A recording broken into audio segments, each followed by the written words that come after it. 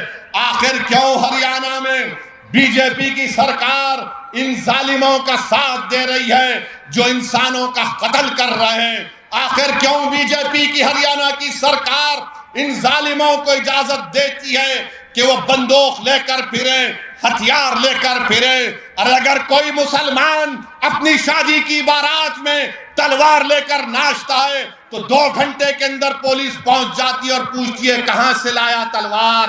مگر یہ لوگ جو ہتھیار اور بندوق لے کر پھرتے ہیں، گاؤں رکشک کے نام پر گاؤں کی حفاظت نہیں کر رہے بلکہ گائے کے نام پر یہ انسانیت کا قتل کر رہے ہیں۔ ہم کو اس کی مذمت کرنی چاہیے۔ بہت ہو چکا۔ ہم آج بھارت کے پردھان منتری سے بھی اپیل کر رہے ہیں، ڈیمانڈ کر رہے ہیں کہ دیش کے پردھان منتری بس کریے، کب تک جھوٹ بولیں گے؟ سب کا ساتھ، سب کا وکاس، سب کا وشواس پریاس۔ ارے انسانوں کو پکڑ کر مار کر ان کو جلا دیا جا رہا ہے۔ بھارت کے پردھان منتری، آپ ان کو روکیں گے یا نہیں روکیں گے؟ اگر نہیں روکیں گے تو پھر رول آف لا ختم ہو جائے گا، سمویدھان کمزور پڑ جائے گا۔ بتاؤ یہ کون سا ایسا کام یہ جو ہو رہا ہے اس پر کون روک لگائے گا؟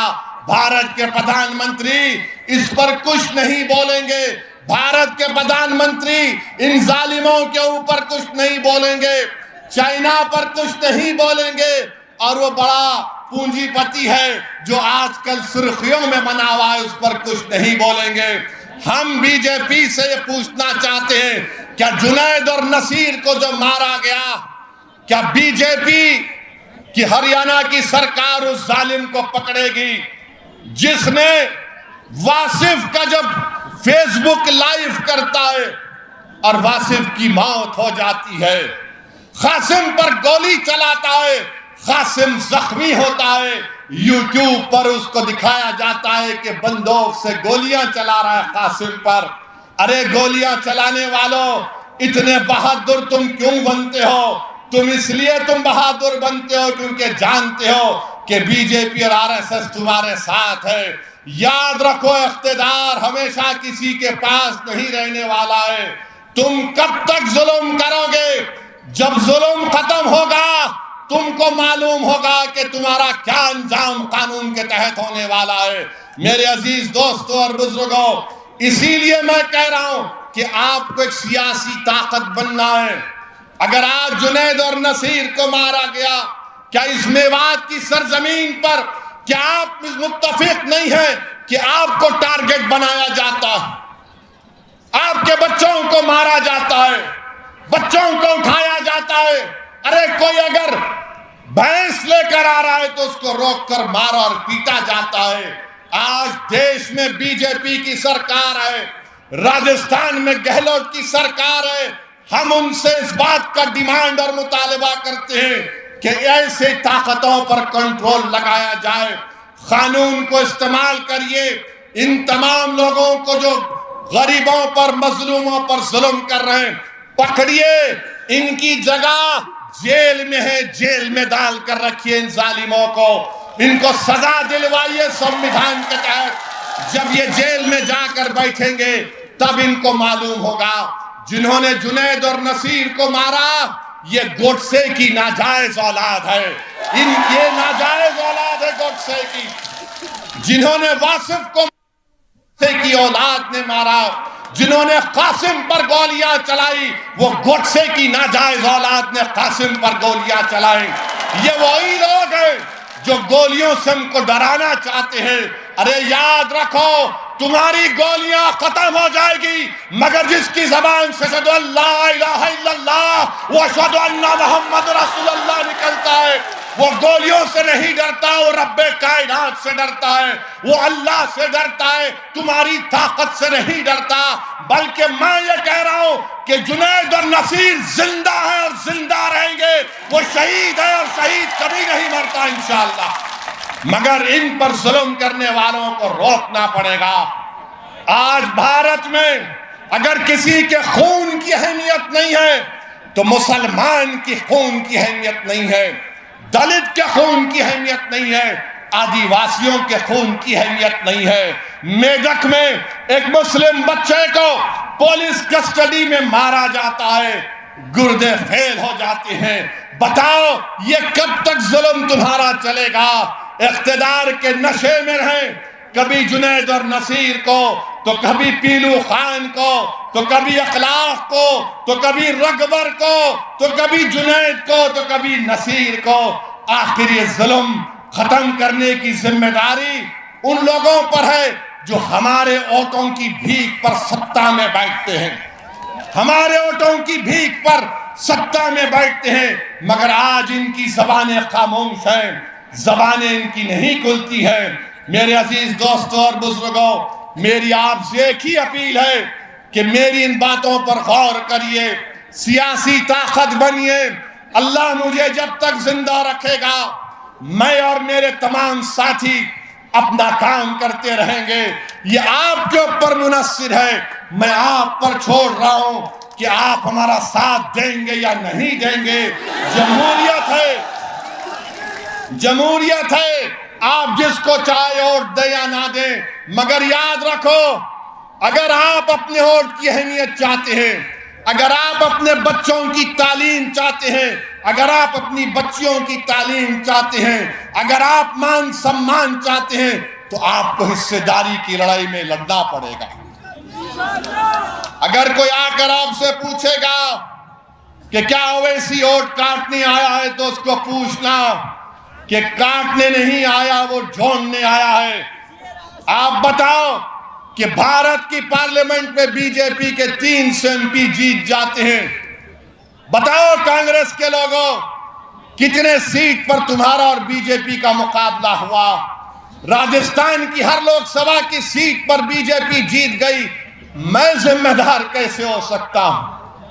ان کے جو راہل گاندھی ہیں جو پورا بھارت جوڑو کے نام پر نکلے تھے، پورے دیش میں نکلے، خود اپنے پوروجوں کی پارلیمنٹ کی سیٹ امیٹھی سے ہار گئے، کیا وہاں پر اویسی گیا تھا؟ نہیں گیا تھا۔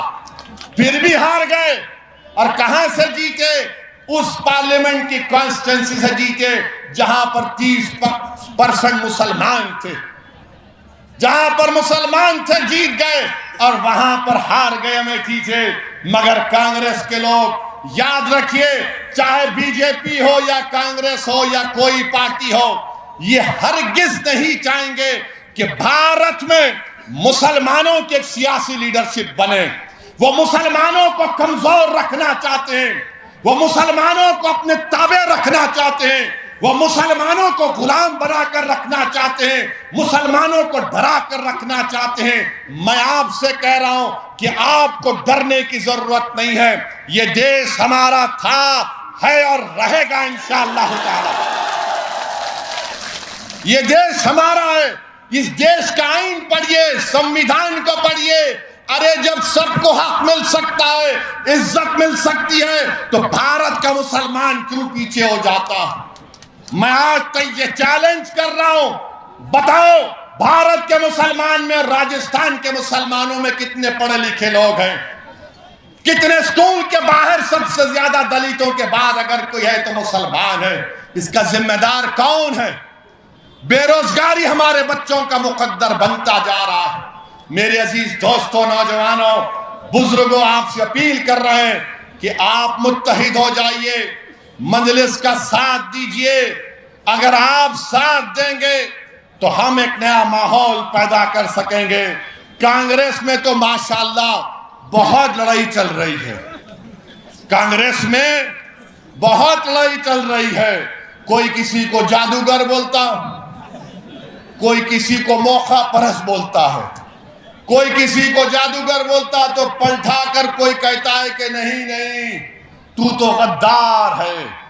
اب آپ کو فیصلہ کرنا ہے. آپ کانگریس کو بچانے مت جائیے.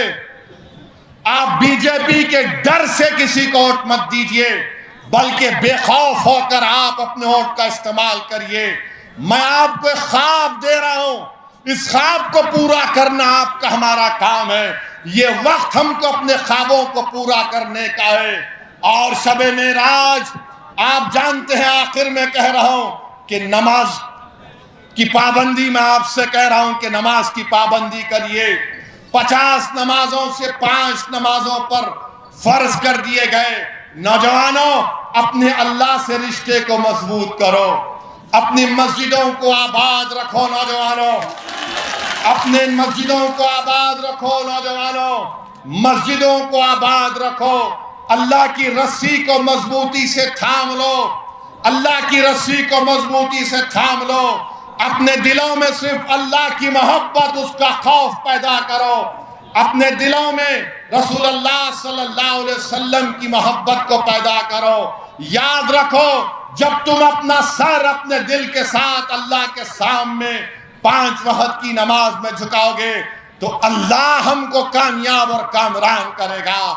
نمازوں کی پابندی کرو، مسجدوں کو آباد رکھو، اپنے معاشرے میں برائیوں کا خاتمہ کرو. اپنے بہنوں کو، اپنی بیویوں کو وہ حق جو رسول اللہ صلی اللہ علیہ وسلم نے دیا، ان کو ان کا حق دو. بیٹیوں کو، اپنی بہنوں کو ان کا حق دو. اپنے آپ کو طاقتور بناؤ. دین کو مضبوط کرو، اپنے دین سے رشتے کو مضبوط کرو. ہماری پہچان اس لیے کی جاتی ہے کہ ہم رسول اللہ صلی اللہ علیہ وسلم کے امتی ہیں. اور وہ جو لوگ، بی جے پی کے لوگ جو کہتے ہیں، موڈی کہتے ہیں پسماندہ مسلمان. موڈی جی، کیا یہ میوات کے لوگ پسماندہ نہیں ہیں؟ کیا آپ جنید اور نصیر کے قتل پر کچھ نہیں کہیں گے؟ مگر میرے عزیز دوستوں اور بزرگوں، میری آپ تمام سے ہاتھ جوڑ کے اپیل ہے کہ ہمارے سیاسی سفر میں آپ ساتھ دیجئے، ہماری مدد کریے، تعاون کریے. اور اگر آپ ساتھ دیں گے تو انشاءاللہ تعالی ہم راجستھان میں ایک نیا سیاسی انقلاب برپا کریں گے. کیا آپ ہمارا ساتھ دیں گے؟ کیا ہم راجستھان میں ایک انقلاب کو برپا کریں گے؟ کیا آپ ہمارا ساتھ دیں گے؟ ہاتھ اٹھا کر بولیے. تو لگائیے میرے ساتھ نعرہ، نعرہ تکبیر، نعرہ تکبیر، نعرہ تکبیر. نعرہ لگائیے میرے ساتھ کہ جنید اور نصیر شہید ہیں، جنید اور نصیر شہید ہیں، شہید ہیں، جنید اور نصیر شہید ہیں، شہید